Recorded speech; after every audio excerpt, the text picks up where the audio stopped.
Welcome to మనా chef. ఈరోజు మనం ఇడ్లీ పిండితో పునుగులు ఎలా తయారు చేసుకోవాలో చూద్దాం. ముందుగా మనకి కావాల్సిన పదార్థాలు ఇడ్లీ పిండి. ఈ ఇడ్లీ పిండి 1 కప్పు, మైదా పిండి ఇది 1/2 కప్పు, కొత్తిమీర ఒక 4 రెమ్మలు ఇలా సన్నగా తరిగి పెట్టుకోండి, ఉప్పు రుచికి సరిపడా, కరివేపాకు ఒక 2 రెమ్మలు తీసుకొని ఇలా సన్నగా కట్ చేసి పెట్టుకోండి, ఆయిల్ డీప్ ఫ్రైకి సరిపడా, పచ్చిమిరపకాయలు ఒక 3 ఇలా సన్నగా తరిగి పెట్టుకోండి, పెరుగు ఒక 1/2 కప్పు, వంట సోడా ఒక 1 టీ స్పూన్. ఇప్పుడు తయారీ విధానాన్ని చూద్దాం. ఇలా ఒక మిక్సింగ్ బౌల్ తీసుకొని దీంట్లో ఇడ్లీ పిండి వేసేసుకోవాలి.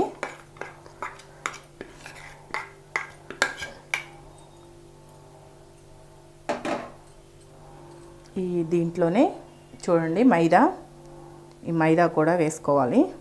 ఇడ్లీ పిండి కొంచెం టైట్గా ఉందనుకోండి మైదా కొంచెం తక్కువ తీసుకోండి, ఇడ్లీ పిండి కొంచెం లూజ్గా ఉందనుకోండి మైదా పిండి కొంచెం ఎక్కువ తీసుకోండి. దీంట్లోనే పెరుగు,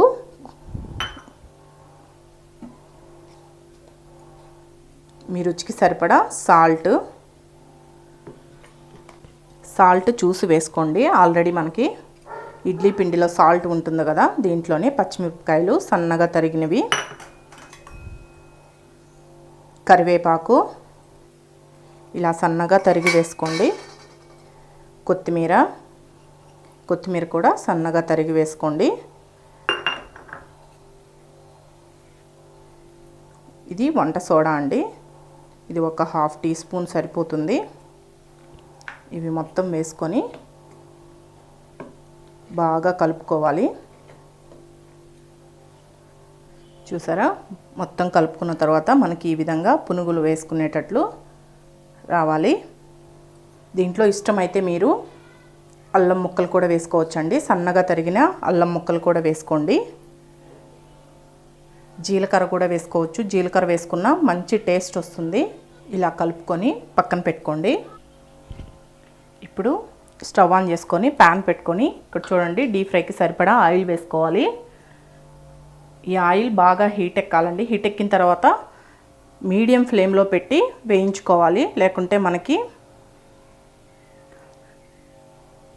తొందరగా కలర్ వచ్చేస్తాయి, ఒక్కొక్కసారి లోపల కూడా ఉడకవు.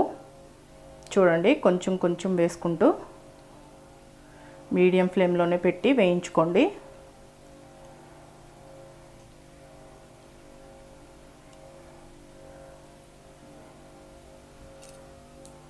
ఈ విధంగా అన్నీ వేసుకున్న తర్వాత కొంచెం ఇలా తిప్పుకుంటూ వేయించుకోండి, చక్కగా వేగిపోతాయి. నేను ఇక్కడ జీలకర్ర అల్లం 2 వేయలేదు కదండి, మీకు ఇష్టమైతే జీలకర్ర అల్లం ముక్కలు యాడ్ చేసుకోండి, ఇంకా టేస్ట్ చాలా బాగుంటుందండి. మరి పెద్ద సైజు వేసుకోవద్దు, చిన్న సైజు వేసుకుంటే సరిపోతుంది. అంటే మనకి లోపల కుక్ అవ్వని చెప్తున్నాను. చూడండి మనకి మంచి కలర్ వచ్చాయి కదా. ఈ విధంగా వచ్చిన తర్వాత తీసి పక్కన పెట్టుకోండి.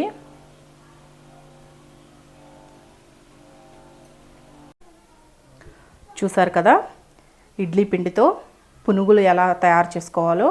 ఎప్పుడైనా మీకు ఇంట్లో కొంచెం ఇడ్లీ పిండి మిగిలిపోయింది అనుకోండి, అయ్యో ఎలాగా వేస్ట్ అయిపోతుంది అనుకోకుండా ఇలా ట్రై చేసి చూడండి.